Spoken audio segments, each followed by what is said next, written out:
खयाम को देखते ही फवाद ने सहन के अतराफ में बुलंद तरीन पहाड़ों की तरफ इशारा किया। इन बुलंद तरीन पहाड़ों पर कोई भी नहीं चढ़ सकता जो हमें कोई देख सके, इसलिए हुरिया की बात ठीक है, हम सहन में ही अमल शुरू करेंगे। वो लोग हमें तलाश करने के लिए हेलीकॉप्टर्स भी इस्तेमाल कर सकते हैं। फवाद सर झटक कर बोला। ने रोज से ऐसा कुछ किया नहीं, एक दिन में किया कर लेंगे, बस ज्यादा सोचने की जरूरत नहीं है। हम आज मगरिब के बाद अपना अमल शुरू करेंगे। खयाम ने इस बात में सर हिलाया और फिर वो दोनों अंदर कमरे में चले गए। खयाम वशा के करीब बैठ गया। फवाद क्या कह रहा है? वशा ने खयाम से पूछा। खयाम ने इंतहाई संजीदगी से कहा, हमने तय कर लिया है, हम मगरिब के बाद ही अमल करें। वशा ने गहरी नजर से खयाम की तरफ देखा। तुम बात प्लान की कर रहे हो और तुम्हारा लहजा तुम्हारे दिल की कैफियत की चुगली खा रहा है, क्या मतलब? खयाम ने सवालिया नजरों से वशा की तरफ देखा। वशा ने मुस्कुराते हुए नजरें झुका ली। मुझे बताओ क्या सोच रहे हो? खयाम ने गहरी नजर से वशा की तरफ देखा। वही सोच रहा हूँ जो एक पल के लिए तुम भी सोचोगी। आज जो हम करने जा रहे हैं, ना जाने हम एक दूसरे के दोस्त रहेंगे भी या नहीं, ना जाने इस अमल का अंजाम क्या होगा। जो भी हो, मौत से बुरा अंजाम तो नहीं हो सकता, और हम अपनी ये जिंदगी नहीं चाहते, मगर ये जरूर चाहिए कि हम जो रूप भी ले एक दूसरे से जरूर मिलें। वशा ने खयाम का हाथ अपने हाथ में ले लिया। खयाम ने वशा के हाथ पर धीरे से हाथ रखा। चलो फिर ढेर सारी बातें करते हैं। हुरिया और फवाद भी उदास बैठे थे। एक अजीब सा इस्तिराब था उनके अंदर, बिल्कुल ऐसे ही जैसे दिए की लौ बुझने से पहले भड़कती है। वो एक दूसरे के हाथों में हाथ डाले दिल की धड़कनों को महसूस करना चाहते थे। अपनी जिंदगी को शिकस्तों समेत खुदा हाफिज कह के खुद को एक नई जंग के लिए आमादा कर रहे थे। एक दूसरे से बातें करते करते मगरिब का वक्त हो गया। इन्हें इल्म ही ना हवा। वो चारूर फिरती से उठे और कुत्ता भी लेकर इस खौफनाक अमल की तैयारी करने लगे। अमल के तरीक़ेकार को दोहराने के बाद खयाम और फवाद ने लकड़ियां जमा करना शुरू की। फिर वह लकड़ियां लाकर सहन के दरमियान में रखी और इन्हें आग लगा दी। इन लम्हों में इन्होंने अपने दिल से हर तरह के डर को निकाल फेंका और अपनी पूरी तवज्जो अपने अमल की तरफ मरकूज कर दी। चंद सातों के बाद वो चारों आग के इर्द गिर्द आलती पालती मार के बैठ गए। वशा के हाथ में शीशे की बोतल थी जिसमें एक खूबसूरत ततली थी जो स्टफ्ड थी। इसके नाजुक पर खूबसूरत रंगों से भरे हुए थे। इन चारों ने आंखें बंद कर ली और एक खास अमल एक साथ ऊंची आवाज में पढ़ने लगे। वो जो अमल पढ़ते जा रहे थे, आग मजीद भड़कती जा रही थी। थोड़ी देर बाद इन चारों ने आंखें खोले तो इनकी आंखें दह के अंगारा हो रही थीं। फवाद ने आग के करीब पीक की हड्डियां और इंसानी खोपड़ी रखी और खयाम से गोया हुआ। अब हम मंत्र नंबर 5 पढ़ेंगे। वशा अपने हलक को छूकर निढाल हो रही थी। खयाम ने उसकी तरफ देखा। तुम्हें क्या हवा है? पता नहीं, ऐसा महसूस हो रहा है जैसे किसी ने रेत पर फेंक दिया हो। पूरे जिस्म पर जलन का एहसास हो रहा है, हलक भी सूख रहा हो। इससे पहले कि खयाम कुछ करता, फवाद सफाकी से बोला, कुछ भी हो, हमें ये अमल दरमियान में नहीं छोड़ना। तुम्हें मंत्र नंबर 5 हमारे साथ पढ़ना होगा। गला सूख रहा है तो आहिस्ता आवाज में पढ़ लो। वशा ने धीरे से कहा, कोशिश करती हूँ। इन चारों ने एक बार फिर आंखें बंद की और मंत्र पढ़ना शुरू कर दिया। रात के गंभीर सुनाटे में ये मंत्र भयानक मावराई मखलूक के लिए बलावा था। अचानक से तेज हवा का झक्कड़ आया और आग बुझ गई। आग बुझने का मतलब था कि उनका मंत्र नाकाम हो गया है, उनका अमल अधूरा रह गया। हर तरफ धूल ही धूल हो गई। इन चारों ने आंखें खोले। धूल में तेज झक्कड़ के साथ बारीक बारीक कंकरियां उन चारों पर इस तरह बरसने लगी कि उनके जिस्मों पर जख्म हो गए। फिर उनकी समाज से वही गरजदार आवाज टकराई जिसने इन्हें खुशामदीद कहा था। इस आवाज के साथ तूफानी सूरत हाल भी खत्म हो गई। तुम लोग मेरी मदद के बगैर कुछ नहीं कर सकते। जो कुछ तुम लोग कर रहे हो गलत कर रहे हो। तुम्हारे मुनहनी वजूद जलकर राख हो जाएंगे और ये राख मिट्टी में मिट्टी हो जाएगी। अगर मावराई क़ुव्वतें हासिल करनी है तो जैसा मैं कहूँ वैसा करो। फवाद फिजा में गूंजती आवाज की सिमत का तयन करने लगा। तुम कौन हो? क्यों हमारे काम में दखल दे रहे हो? तुम हमारे सामने क्यों नहीं आते? गरजदार आवाज फिजा में फिर से गूंजने लगी। मैं एक आसिफ हूँ, तुम लोगों की मदद करना चाहता हूँ। काला जादू सिर्फ किताबों से नहीं सीखा जाता, इसके लिए घिनौने जुर्म करने होते हैं। इंसानियत की तजलील करके शैतान का साथ देना पड़ता है। अगर इन चीजों से बचकर अपने मकासद में कामयाब होता हो तो किसी बड़े आमिल की जरूरत होगी या मेरे जैसे आसिफ की। वशा ने फवाद को आंखों से इशारा किया कि इस पर भरोसा किया जाए। फिर वो बुलंद आवाज में बोली, हम तुम्हारी बात तब मानेंगे जब तुम किसी ना किसी शक्ल जाहिर होगे। फिजा में दिल दहला देने वाला कहा गोनजा। मेरा हर रूप भयानक होगा, वैसे जो अमल तुम करने जा रहे हो इसमें फौलाद का कलीजा चाहिए जो माफोक अलफतरत मखलूक का हर रूप सहा सकी। चलो अब तो जाहिर होना पड़ेगा। इसके खामोश होते ही फिजा में खौफनाक गड़गड़ाहट की आवाज गूंजने लगी। थोड़ी देर के बाद आवाज की शिद्दत में इजाफा हो गया। वो आवाज चारों तरफ गूंज रही थी। वो चारों पागलों की तरह चारों तरफ देख रहे थे। यूं महसूस हो रहा था कि किसी मावराई मखलूक ने उन पर हला बोल दिया है, जैसे किसी गीबी मखलूक ने इन्हें चारों तरफ से घेर लिया हो। हुरिया और वशा चीखती हुई फवाद और खयाम की तरफ बढ़ने लगी तो फवाद ने हाथ से इशारा किया, जहां खड़ी हो वहीं रहो, अपने डर पर काबू रखो, कोई हमारा कुछ नहीं बिगाड़ सकता। वशा और हुरिया सहमी सहमी नजरों से इर्द गिर्द देख रही थी कि वो आसिफ किस रूप में रूनुमा होता है कि अचानक इन्हें अपने करीबी दरख्त से आहट महसूस हुई। इन दोनों ने एक साथ पीछे देखा तो वो सर तापा कांप के रह गईं। उनके हलक से करी चीख निकली। एक बदहीद ज़ईफ आदमी चौपाइयों की तरह चलता हुआ उनकी तरफ आ रहा था। इसका जिस्म 4 टांगों वाले जानवर की तरह था और अजीब तरह मुड़ तड़ गया था। जिस्म की हड्डियां जगह जगह से बड़ी हुई थी। कंधों की दोनों हड्डियां ऊंट की कोहानों की तरह खड़ी थी और जब वो अपने दोनों बाजुओं और टांगों से किसी जानवर की मानिंद चलता हुआ इनकी तरफ बढ़ रहा था तो गोया उसके जिस्म की सारी हड्डियां बल्ली थी। फवाद के कहने के मुताबिक दोनों लड़कियों ने अपनी जगह नहीं छोड़ी। वो अपने मुंह पर हाथ रखे फटी फटी आंखों से देखती रही। वह बदहीद शख्स फवाद और खयाम की तरफ बढ़ने लगा। फवाद और खयाम ने अपने डर पर काबू रखा। वो उन दोनों के करीब से गुजरता हुआ उनके सामने आ गया। इसका चेहरा और इसका जिस्म बिल्कुल ऐसा ही था जैसे कब्र से मुर्दा उठाया हो। वो उन दोनों की तरफ देखकर बोला, क्यों अपने आप को देखकर डर गए? क्या मतलब? खयाम ने अपने खुश्क लबों को तर किया। अगर तुम कमजोर इंसान 150 साल तक न मरो तो तुम्हारा ऐसा हाल होगा। मैं उस वक्त 250 साल की ज़ईफ इंसान के रूप में तुम्हारे सामने हूँ। तुम्हारा अपना रूप कौन सा है? मेरा रूप अगर देख लेते तो अपना अमल भूल जाते, इसलिए तुम्हारे सामने तुम्हारे ही रूप में आया हूँ। वैसे भी मेरा तुम लोगों के सामने असली रूप में आना जरूरी नहीं था, मगर जो शैतानी अमल तुम करने जा रहे हो इसमें किसी भी वक्त कोई शैतानी ताकत तुम्हारे सामने आ सकती है, इसलिए एक बार फिर सोच लो। इतनी हिम्मत है तुम्हारे अंदर? हिम्मत हो या ना हो हम सब कुछ करने को तैयार हैं। अगर तुम वाकई हमारी मदद करना चाहते हो तो ठीक है, हम तुम पर भरोसा करते हैं। ये कहकर फवाद ने खयाम का हाथ पकड़ा और हुरिया और वशा के करीब चला गया।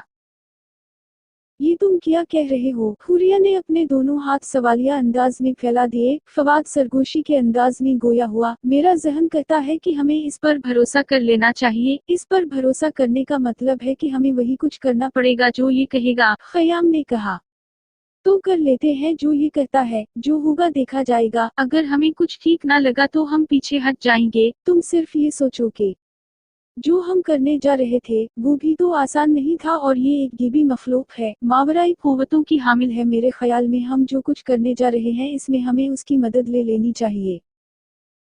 फवाद की बात सुनकर वशा ने घबराहट से इस अजीब अलखलकत मखलूक की तरफ देखा जो कुछ ये कहेगा। अगर वो सब हमसे ना हो सका तो हम मना कर देंगे, कोई जबरदस्ती नहीं है, इसको एक मौका दे देते हैं। खयाम ने वशा को समझाया।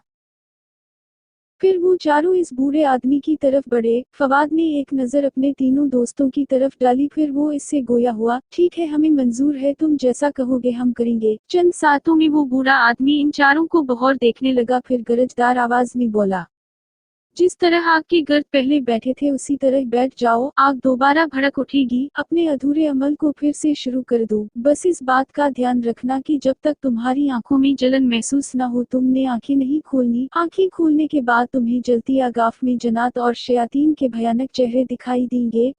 उस वक्त बुलंद आवाज में जो रूप लेना चाहते हो वो सब कहना, लेकिन उससे पहले एक अहम बात। वो खामोश हो गया। खयाम ने पूछा, कौन सी अहम बात? खौफनाक आदमी अपनी गर्दन को चारों तरफ घुमाने लगा। यूं कह लो कि एक अहम सवाल है जो मैं तुम लोगों के आंखें खोलने से पहले करूंगा। अगर वो जवाब ठीक हुआ, तुमने सच बोला तो ये सारा अमल आगे चलेगा, अगर झूठ बोला तो ये अमल वहीं रुक जाएगा। ठीक है, हम अपना अमल शुरू करते हैं, खयाम ने कहा। और वो चारों आग के गर्द आलती पालती मार के बैठ गए। इन्होंने आंखें बंद की तो आग खुद ब खुद भड़क उठी। इन्हें आग भड़कने का एहसास हुआ तो इन्होंने अमल पढ़ना शुरू कर दिया। वो जो अमल पढ़ते जा रहे थे इर्द गिर्द के माहौल से गाफिल होते जा रहे थे। उनका दिमाग जैसे उनके कंट्रोल से बाहर होता जा रहा था, इससे पहले कि वो अपनी हर सोच से बेनियाज हो जाते। भयानक आदमी की आवाज उनकी समाज से टकराई। अपने जहन की वसतों में इस एक जज्बे को ढूंढो जिसका एहसास दूसरे तमाम जज्बों पर गालिब हो। वो चारों अपनी सोच के दरीचों से अपने दिल के महसूसात में खो गए। वशा की बंद आंखों से आंसू निकलकर इसके रुखसार पर छलक गए। वो कांपते लबों से बोली, साहिल, मैं तुम्हें कभी नहीं भूल सकती। फवाद ने कांपते लबों से कहा, नहीं, मुझे वो जिंदगी नहीं चाहिए जिस जिंदगी में विना नहीं, मुझे वो जिंदगी नहीं चाहिए। खयाम अपने लबों को अपने दिल के महसूसात बताने से रोक नहीं सका। अगर मैं एक आम इंसान की तरह जीता तो अपनी खुशियां वशा की आंखों में ढूंढता। हुरिया अपने आंसुओं से भरे चेहरे के साथ चीख कर बोली, नफरत है मुझे मोहब्बत के इस एहसास से जिसके नाम पर लोग दूसरों को इस्तेमाल करते हैं। ये जुमले अदा करते ही जैसे उनकी मेमोरी गुम होने लगी। किसी कंप्यूटर की हार्ड डिस्क की तरह उनका ब्रेन वॉश होने लगा। वो अमल मुसलसल पढ़ रहे थे, वो किया पढ़ रहे थे, क्यों पढ़ रहे थे, इन्हें कोई होश नहीं थी। मगर जब उन आंखों में जलन होने लगी तो इन्होंने आंखें खोल दी। उनकी आंखों के सामने दिल दहला देने वाला एक भयानक मंजर था। भड़कती हुई आग में जन्नत व शयातीन के हौलनाक चेहरे नमूदार होने लगे, जिनके साथ ही फिजा में खौफनाक गड़गड़ाहटों की आवाजें गूंजने लगी। आग में उभरने वाले चेहरे जैसे आग ही का हिस्सा थे। उनके नकूश भड़कती आग के साथ बढ़ते और सुकड़ते। खयाम, वशा, फवाद और हुरिया बखूबी जानते थे कि अब इन्हें क्या करना है। वशा ने शीशे का जार अपने हाथ पर रखा जिसमें नायक खूबसूरत ततली का स्टफ्ड था। वो बुलंद आवाज में बोली, ततली के रूप में एक खूबसूरत बल्ला। हुरिया बुलंद आवाज में बोली, एक खूबसूरत ऐसी आवाज जो इस कदर दिलफरेब हो कि लोग इसके पीछे दौड़ते दौड़ते मौत की आहोश में चले जाएं। फवाद ने सिगरेट का कश लिया और इसका धुआं फिजा में उड़ाया। इसका रूप लेकर इस हवा में बिखर जाऊं, किसी भयानक कोई भी रूप ले सकूं। खयाम भी बुलंद आवाज में बोला, पुरस्कार कुव्वतों की हामिल बस एक रोशनी की शाह जो किसी भी वक्त कहीं भी नमूदार हो सके, कोई भी रूप ले सके। खयाम की बात खत्म होते ही जैसे भयानक शयातीन जन्नत आग से बाहर आ गए। उन चारों की चीखों पुकार फिजा में गूंजती रही। फिर एक भौंचाल में उनकी आवाजें भी खो गईं और उनके वजूद भी गायब हो गए। भौंचाल खत्म होने के बाद ना वहां आग थी ना लकड़ियां। इस तरह की कोई निशानी नहीं थी जिससे पता चले कि क्या हुआ था। मगर चंद सातों के बाद एक खूबसूरत ततली उड़ती हुई नजर आई जो क्यारी में लगे पौधों में छप गई। एक खूबसूरत आवाज फिजा गूंजने लगी जिसके साथ ही रोशनी की एक शाह और सियाह धुआं आसमान की तरफ बढ़ता हुआ दिखाई दिया जो देवहैकल पहाड़ों की तरफ बढ़ता हुआ गायब हो गया, जिसके साथ ही नस्वानी आवाज भी खत्म हो गई। इस गंभीर सुनाटे में दिलखराश कहकहा सुनाई दिया। बदहीद बूढ़ा आदमी कहकहे लगाता हुआ दरख्त के पीछे से चौपाइयों की तरफ चलता हुआ सामने आ गया। वो बमुश्किल सीधा खड़ा हुआ, उसने अपने हाथों को पीछे बांधा और वो बदहीद बूढ़ा आदमी वजी नौजवान में बदल गया। इस नौजवान ने फातिहाना अंदाज में अपने बाजू फैला लिए। तलिस्मानी दुनिया का साहिर जरगाम, शयातीन व जन्नत पर राज करने वाला आज और ताकतवर हो गया। खयाम, वशा, फवाद और हुरिया पुरस्कार रूप लेकर तुम क्या करना चाहते थे, मुझे इससे गर्ज नहीं, मगर मैं तुमसे क्या कराऊंगा ये मैं बखूबी जानता हूँ।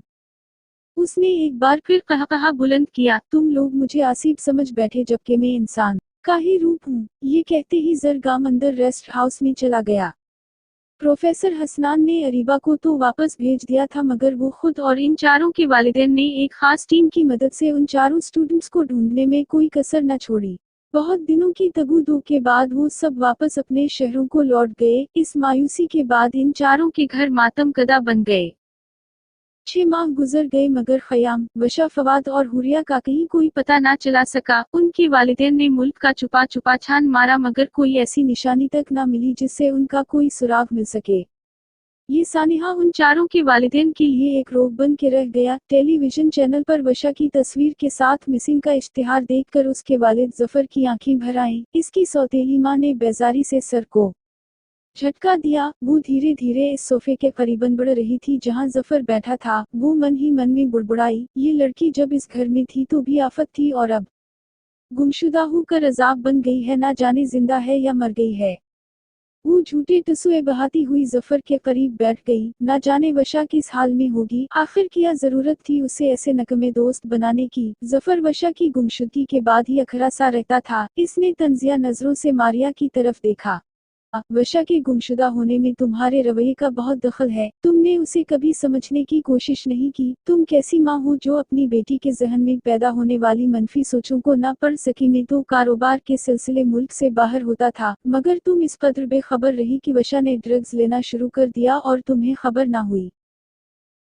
मैंने तुमसे इसलिए शादी की थी कि वशा को माँ की जरूरत थी। मारिया गुस्से से खड़ी हो गई। आप ये भूल रहे हैं कि जब मैं उस घर में आई तो वशा उम्र के इस हिस्से में थी जब एक बच्ची की शख्सियत बन जाती है। इसकी खामियों और खूबियों में इसकी अपनी माँ का हाथ था, मगर तुम्हारे आने के बाद इसकी शख्सियत में जो बदलाव मैंने देखा था वो गैर मामूली था। तो फिर उस वक्त अपनी बेटी को क्यों नहीं संभाला? अब क्यों ताव खा रहे हो? तुम उस वक्त मेरी नजरों से दूर हो जाओ, जफर ने कहा और फिर अपना सर पकड़कर बैठ गया। उसने टेलीविजन बंद किया और अपने कमरे की तरफ गया। उसने अलमारी से एक बैग निकाला जिसमें उसने वो सारी खास चीजें रखी थी जो उसे वशा की अलमारी से मिली थी। उसने वो बैग बेड पर रखा और फिर से वो सारी चीजें देखने लगा। वो सब चीजें किसी की बर्बादी की दास्तान सुना रही थी।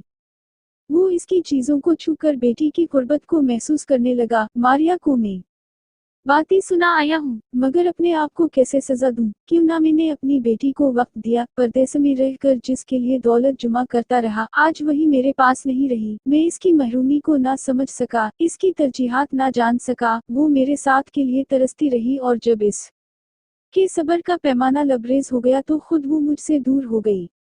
हुरिया की वालिदा रुखसाना बेटी के गम में सख्त बीमार थी। इसका ब्लड प्रेशर खतरनाक हद तक कम हो गया था। वो एक घरेलू औरत थी। हुरिया के वालिद तौकीर की शुगर मिल थी। जमीनें भी थी जहां इन्होंने मुख्तलिफ किस्म की फसलें उगाई हुई थी। जमींदारी के काम के लिए डेरों पर किसानों को रिहाइश भी दी हुई थी। हुरिया ही उनकी वाहिद औलाद थी। वो पालक थी। रुखसाना और तौकीर ने उसे बहुत प्यार दिया। इसके लिए वो सब कुछ किया जो इंसान अपनी सगी औलाद के लिए करता है, मगर उसे कहीं से इल्म हो गया कि वो पालक है।